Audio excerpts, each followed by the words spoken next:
It's curious doing this, partly because it takes a bit of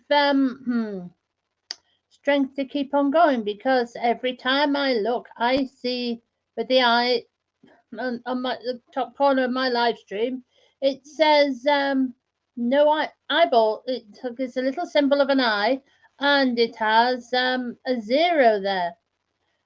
So this is 4 days, and sort of nobody's joined in, and it's hard to keep on going. It's hard to maintain the momentum. Yes, I have. There might well have been some people here at the 2:30 time when I said it was there. Unfortunately, I was so demoralized, I struggled to get on and do that. To get on at 2:30.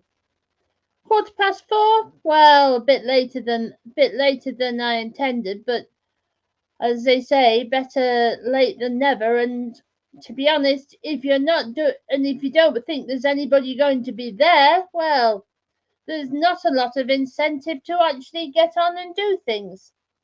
But but such is life. It's one reason why I'm doing these. They say that if you practice in a quiet backwater, you start getting you. It's where you gain experience. It's where you practice. It's where you develop your competence by doing things in the quiet backwater. And at the moment, this definitely feels like the quiet backwater. Nobody listening. Nobody sort of thinking about. Nobody seemingly on the same wavelength. Yes, these things are supposed to be for building up community, and the topic today is crafting a healing journey for communities. And it's strange when I said to my friends who are working with me to develop uh, an old school into a new community set, or what we're calling a community hub. What I said, well, why don't we try doing something? Start setting up a knitting group called Grandma and Me. And what do you mean, Grandma and Me? Well, having an intergenerational knitting group with promoting it as those of grandma age, presumably 60s and overs, and those of those of maybe primary school age, say 10, 11 and under, and having a mixture so that the group serves both there, so that the older ladies teach the young, the old, well, I hesitate to say, the ladies, because there are men that knit as well, and there could be lads that wanted to knit. So, but sort of mixing the older generation and the younger generation, so that they get to know each other and learn from each other, not just from knitting, but from other ways. That is one way of crafting a healing journey for a community. But you see, there's so many different forms of healing that community needs. And one of the communities I used to be part of, had some very specific needs, in the sense that it was a community where there'd been two or three, um, well, it's certainly in living memory, there had been two or three big employers. And during that, well, and during the for like 50 years before I moved there, those employers sort of disappeared.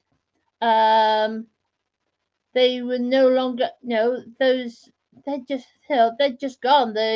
Um, or and even those who'd worked for those employers and moved on to other places and other way to doing things.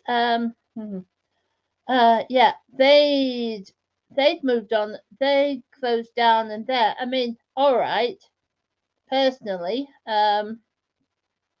I sort of benefited from that because that is part of my that's where some of my most of my financial support comes from these days, from the pension plans from those closed, from those now defunct industries.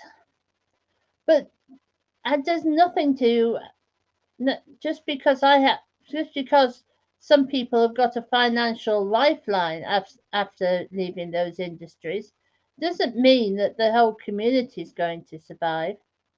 It's quite sad that you look at that community. I could one place where I used to live. In fact, where my ex-husband still lives.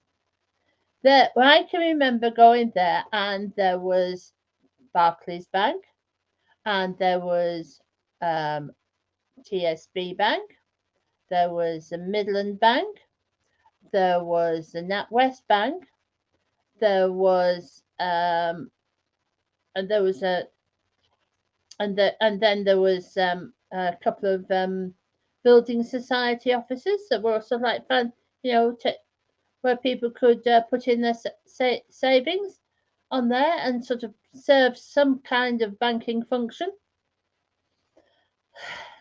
There are no banks left in that town. But it got down to the last where it's by the time I'd gone, Midland had disappeared. Well, I think Midland became part of HSBC, and they disappeared. Lloyd's moved out. TSB had moved out. They were left. That Barclays and NatWest were open when I left. I have since heard that both of those banks no longer have branches in that town anymore. There is actually, and the only banking services supplied to the town is via the local post office. That's what all there is left. If anybody wants to put money in the bank without traveling 5 or 6 miles to the next town, they have to go to the post office, and otherwise they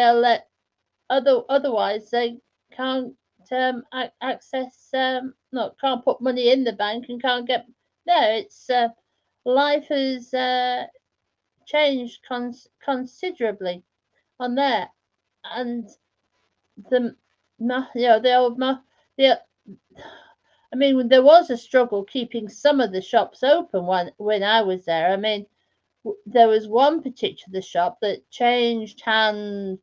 I could remember I can just remember it being Lipton's, and then it became Presto's for many years, and then it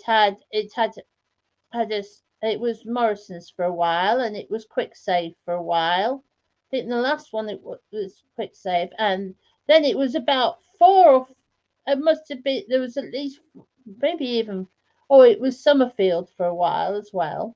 It must have been at least 5 different there, and I saw somebody that I knew that used to work there and has worked there for different people. I said, well, actually, you've got a very interesting CV on there, haven't you? You can prove that you've worked for all these different employers, and you've actually seen the process of change as one. Worked in the same place, but you've worked for a whole series of different employers, been working in the same shop, and just sort of watching the idea of there being premises big enough to run a reasonable size, well, like a small supermarket, really. And they were struggling to find people that were willing to take it on because it was considered to be a community in distress. Yeah, very, very different. And I've not been back to that community for about 5 years now, and I can't imagine that it will have changed a great deal. I do know that there were some houses that were being sold for ridiculous sums. It was considered to it was when you look at the reports that are circulated about where the cheapest houses are this month. I mean, it's what the newspapers do on a slow day. Oh well, the cheapest houses are around here, and the dearest houses around here, and they do do a quick report of where they find the cheapest houses. And I have my Google Alert set up so that I pick up news reports, things that go online that impact that village or that small town. And it is surprising how many times houses in that town are in the bottom 10 house price there. So you get houses. You've got some of the cheapest houses in England, or probably England and Wales, um, are in that town. Because this community is in because the community uh, has lost its main employer, and it is in an area which is generally depressed of because of this historical circumstances, and the community itself is in great need of healing. I mean, one way of healing a community like that would be to find ways of encouraging people to set up businesses and develop small businesses. And to be honest, there has been some very good work done with that with different organisations. Um, there used to be a lot of organisations like that with the uh, at one time when that was there. People think, oh, I can get some money for doing that. I'll set up a system for helping people get some jobs. And then when the money dried up, well, a lot some of the help dried up, except there was one organisation that had thought ahead, and they'd done things in a very they had set themselves up for the future in a very clever way. You see, what they had done is they had got they had got a building. Now, many of these other projects had used community centres, and some had used uh, small motorhomes as offices and things like that, so that they were somewhat mobile. But this one organisation had got themselves settled into a building. Now, the clever thing that they had done was they'd got a building that was too big for what they needed to deliver their actual services. So they could then rent the extra space in that building that they had to companies to startup businesses that were um, in line with their aims, and use the rent to keep themselves going. Very, very clever. And because they had done that, and because they had thought ahead, they were able to keep themselves going. It was a very clever move on their part. It meant that they could actually, that when everything imploded and there wasn't the funding that they thought that would be, they were then actually able to do things um, without keep themselves going with there. I mean, the funding was a big did take lots of the funding did take a big chunk out of their income, and it did cause them quite a bit of headache, quite a big headache. But everybody else disappeared. All the other funding, everybody else, because they didn't have the resilience mechanism that this one organisation had, disappeared pretty quickly once the funding had run out. Yeah, it's very strange, these things, and how these things sometimes work. There, once the funding's in place, oh yes, we'll keep on going. No funding, we will just disappear. Thank you. No money, no, on there. Yes, and so communities, so that community as well as sort of got hurt. It got hurt all over again, because what was happening was the things that had come in and that had been funded by the government to help it recover disappeared again. So the poor folk in that area, they'd got battered by the circumstances that left the industry disappearing. Then the helping hand programs that had come in, they disappeared as well. So they got a second battering. It was not exactly an easy situation. And I mean, one of the things that I put on one of my websites, the God's Lily website, was that people want to see a fair society where the weak are helped rather than weakened further.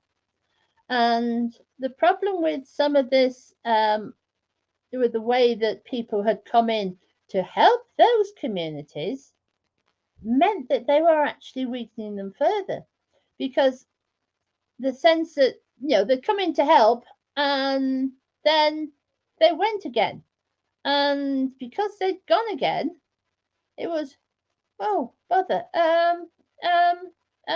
what about us? We need help and you're not there. And it sort of left them wondering, well, what is all of this? What is all of this about? How can we pull ourselves? How can we um, pull ourselves together without having the help and the support of the government? We can't. Can we really do this by ourselves without the government support? Yeah, and a very interesting question, isn't it? How we can actually heal communities, because communities do have um, a lot of hurt and a lot of pain, especially when it comes to those kind of, for want of a better phrase, economically deprived communities. Communities where things have not quite gone as well for them economically as things have gone in other areas. I mean, it's crazy. You've got houses in that area which are selling for a sort of a small fraction of the price of the same house in another area would sell. I mean, from that area to this area, the same sort of house, the same sort of um, what you might call two up, two down, reasonably modernized terrace. There might go for, in some parts of that area, might go for 50, 60,000. Whereas here, the same sort of property might go for nearer 200. Yeah, you'd expect some of their properties would go for third of the price as they would do in where I am now, and this is not considered an expensive area, compared to other parts of the country. This is considered an average area. So if the prices in that deprived area are a third of what it is in an average area, there would be considerably more in what is considered, a really a really top-notch, affluent, pricey area. Yeah, that's how bigger disparities that there are in the UK at times. It's quite frightening, those sort of disparities. Yeah, and well, what can you do actually do from the point of view of crafting a healing journey for communities are that that are hmm, that are impacted by such economic disparities?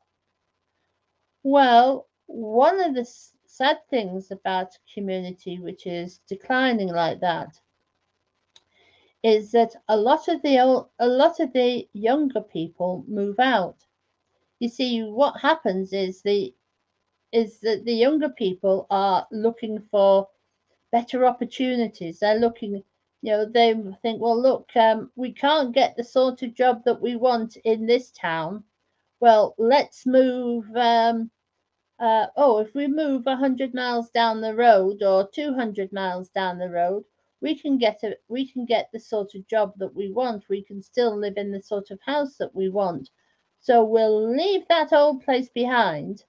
And what happens then is, somebody explained this to me. Somebody who I used to who I oh I suspect that she's dead. I don't know whether she's still alive, to be honest. I know her husband isn't, and I would be surprised if she is.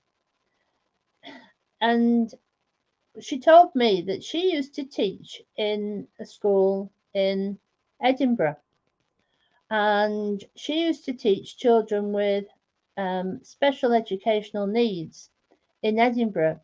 And she said that parts of parts of Scotland had seen so much out migration as the brightest and the best had up sticks, moved on, gone somewhere else where they could get a better where they could get a better job and get them and then just sort of move on to better themselves. She said eventually over over a few over well, probably 2 or 3 centuries, it had got to the point where the brightest and best of each generation had left. Well, of course, when the brightest and best of the a generation goes, you've got that some interesting situation of there being gradually less and less of the more able people in each generation, and gradually over time it's sort of only those who are, if the able ones are going and leave the less able, and yeah, and it's the less able that's there, and the less able have children. Well, you're less likely to have more able children in the next generation, and even less likely in the generation after that, and even less likely in the generation after that. And she was saying that in parts of Scotland, you could actually tell that that there'd been so much out migration, and the brightest and best had left again and again and again and again in generations. That what was left was definitely not the brightest and the best. She said you would actually realise that so many of those who had actually stayed after a few generations of out migration were actually those who had special educational needs. They were, they definitely were. They were nowhere near the brightest and the best. I mean, they had, there was they needed additional help to achieve on the things that were considered normal. Yeah, um, that is there. So a community that is like that is suffering a lot of out migration, it tends to be the older ones that are left, the older ones who are less able. And eventually, when you leave, when the community is sort of, you've got eventually a community that doesn't replace itself. That doesn't have new generation people. You know, well, when people when people get to sort of get to the late teens, early 20s, and possibly even 30s, and they're leaving the area, find pastures new, more suitable to their aspirations. You're left with the 50s, 60s, 70s, 80s, and eventually, if all the sort of you can tell by the population diagram, the pyramid for the area, where there's sort of there's almost as if there's missing age groups and missing generations in the community, and there's more older people than younger people, and that is a community that definitely needs healing. The people in it need healing as well, because what happens with an older community? With an older community, you find that there are more people who have more, because of their extended years on this planet, are more likely to have picked up a variety of issues over time, whether that be because of their own poor care of themselves, or whether that be simply because of the accidents they've had over the years, or the for some of them the impact of their working environment upon them. I mean, you'll get a lot of people who sort of worked in the old coal mines who had dust-related illnesses on there. Some things like people have come through things like silicosis, and and then there's of course those who've been who are in contact with asbestos, got asbestosis. All sorts of reasons for that. I mean, people who sort of all sorts of things like that people sort of with increasing needs as they get older. And of course, we all know how easy it is for older to see the decline. Well, we've all seen the decline in people sort of in their 80s and beyond, people who no longer are able to think as clearly as they once did, people who are frailer than they once were, people who need additional help, and all of that bundled up into one community. And how do you heal a community like that? Well, one way you heal individual people is by providing them with activities like a therapeutic craft group, or even just a knit and natter group helps and supports people. That is how that works. And so crafting and healing do go together, and there are some communities that are in desperate need of healing because of their past. Of course, in the during 2020 and 2021, there's a lot of communities that have needed healing because of the impact of a little thing called a pandemic, and little sort of issues of social isolation. This social distancing thing where you sort of shut up in your own homes, and don't and sort of don't and people try and minimize, say, well, we can't let people get together because they might share their bugs. And if they share their bugs, then people might die, and you've got all those kind of issues.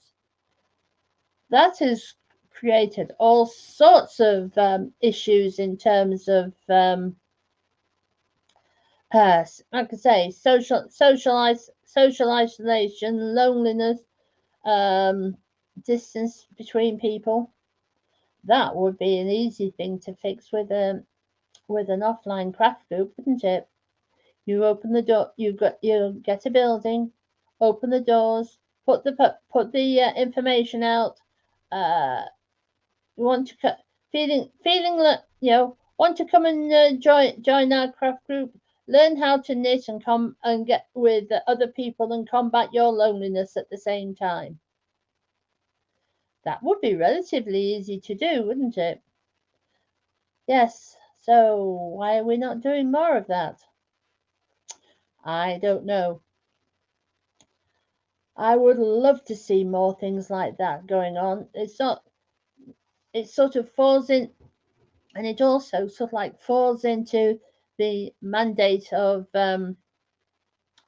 Kingdom Business Development of providing supervisory care projects because, yeah, I mean, I'd love to see that. I'd love to do something more like work on an online course that would help people or give people the um, the confidence and the oomph to actually to do something just like that and to help them see how they could actually do that for themselves. And I would love to be able to do that. In fact, to be honest, that was one reason why I delayed doing this broadcast because I thought I got myself tied up in that trap. I was sort of I'd come up with a way that might sort of I suppose speed up the progress towards doing that, and I was working on that. Then I looked at the time and thought, "Ooh, yeah, could do better, girl. Could do better." Anyway, that's what I would like to see. And if any of you would like to see more of this, explore this idea of using crafts to heal people and heal communities. I mean, the tagline on the Everyone Can Craft website is crafting a healing journey for people and communities. And that is so appropriate for what I would like to see more of. And we can, and if we all had a go at doing something like that, and if we all play, played a part doing that, it's amazing what we could achieve. We could do all sorts with that. Yeah, if we could just get a few people interested in that, it would be absolutely amazing. And you know what? I have sort of one of my dreams is to sort of be able to do more of that in terms of training, more of that in terms of set up a support group which so that people could share ideas because there's been times when we followed that journey with the church-based group I used to run where it would have been lovely to just have been able to sort of say, well, this is what we did. This is what we did today. This is what we achieved today. This is what we learned today. Um, this is the problem that we faced today. Has anybody faced that problem before, and how did they resolve it? And just to be able to gather together in a and sort of provide that kind of peer support for people who were doing running those sort of activities. And I was thinking, yeah, wouldn't it be brilliant if we had a means of training people up giving them that kind of confidence, providing them with a level of support. And that's what I wanted. But I'm sitting here with a screen in front of me that has a little eye on that says 0. Nobody watching.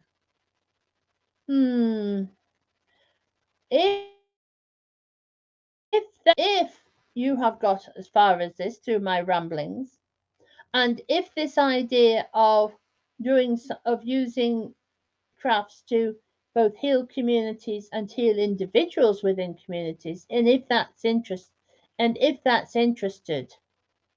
if you are interested in that, get in touch. You can either direct message me through Facebook, or you could contact me through.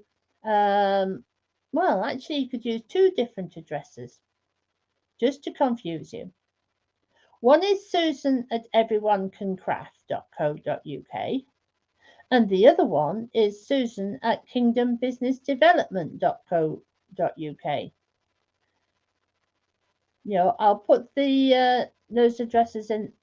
No, yeah, you can actually get it. You can use those to get in touch with me, and see what we can do, because working together, pulling together as a team, we could achieve so much more. And all it takes is somebody to say, right, step up and start the ball rolling, and it could happen. There's all sorts of variations on a theme like that. So if that's something that interests you, well, you could leave a comment below this video, and I will get back to you, and then we can start a conversation that way, or we could start a conversation by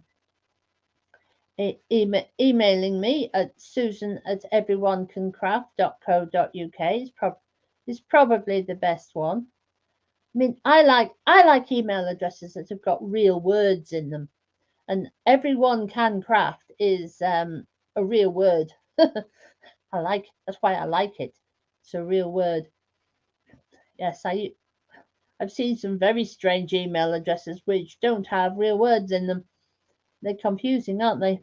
But this one is real words. susan@everyonecancraft.co.uk is the best one. So I will stop my ramblings at that point, and if I've said anything that interests you, that sparks your attention, get in touch, and I will see what I'm doing. What I'm doing at the moment is sort of pottering on behind the scenes, gathering together ideas and what I could put together in an online course, and writing out ideas for that as it is. So, if you're interested in knowing more, well done. I'll be, yes, I'd love to hear from you.